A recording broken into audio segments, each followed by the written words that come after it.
ऐसा प्रतीत होता है कि देव राजाओं के बाद साकेत पर दत्त, कुषाण और मित्र राजाओं का शासन रहा, हालांकि उनके शासन का कालानुक्रमिक क्रम अनिश्चित है। बेकर का सिद्धांत है कि पहली शताब्दी ईस्वी के मध्य में दत्त देव राजाओं के उत्तराधिकारी बने और उनके राज्य को कनिष्क ने कुषाण साम्राज्य में मिला लिया। 39 तिब्बती पाठेनल्स ऑफ ली कंट्री लगभग 11वीं शताब्दी में उल्लेख है कि खोतान के राजा विजय कीर्ति, राजा कनिका, गुजान के राजा और ली के राजा के गठबंधन ने भारत पर चढ़ाई की और सोकैट शहर पर कब्जा कर लिया। इस आक्रमण के दौरान विजय कीर्ति ने साकेत से कई बौद्ध अवशेष ले लिए और उन्हें फ्रूनो के स्तूप में रख दिया।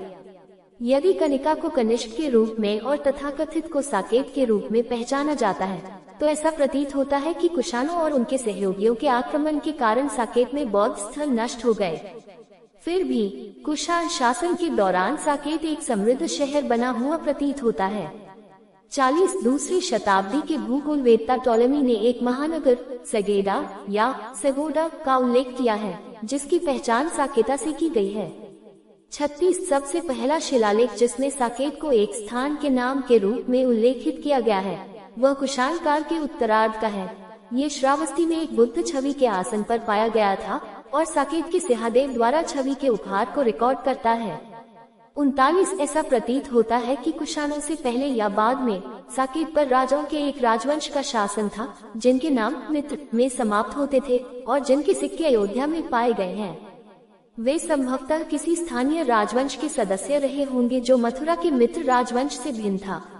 ये राजा केवल उनके सिक्कों से प्रमाणित होते हैं। सांग मित्र, विजय मित्र, सत्य मित्र, देव मित्र और आर्य मित्र, कुमुदा सेना और अजवर्मन के सिक्के भी खोजे गए हैं। 4वीं शताब्दी के आसपास यह क्षेत्र गुप्तों के नियंत्रण में आ गया, जिन्होंने ब्राह्मणवाद को पुनर्जीवित किया। 42 वायु पुराण और ब्रह्मांड पुराण प्रमाणित करते हैं कि प्रारंभिक गुप्त राजाओं ने साकेत पर शासन किया था। 18 वर्तमान अयोध्या में गुप्तकालीन कोई पुरातात्विक परत नहीं खोजी गई है, हालांकि यहाँ बड़ी संख्या में गुप्तकालीन सिक्के मिले हैं। ये संभव है कि गुप्त काल के दौरान शहर में बस्तियां उन क्षेत्रों में स्थित थीं जिनकी अभी तक खुदाई नहीं हुई है। 43 खोतानी कुषाण आक्रमण के दौरान जिन बौद्ध स्थलों को विनाश का सामना करना पड़ा था, वे वीरान बने हुए प्रतीत होते हैं। 44 5वीं शताब्दी के चीनी यात्री फैक्सियन का कहना है कि उसके समय में शाची में बौद्ध इमारतों के खंडहर मौजूद थे। 45 एक सिद्धांत शाची की पहचान साकेत से करता है, हालांकि यह पहचान निर्विवाद नहीं है। 46 यदि शाची वास्तव में साकेत है, तो ऐसा प्रतीत होता है कि 5वीं शताब्दी तक शहर में अब कोई समृद्ध बौद्ध समुदाय या कोई महत्वपूर्ण बौद्ध भवन नहीं था जो अभी भी उपयोग में था।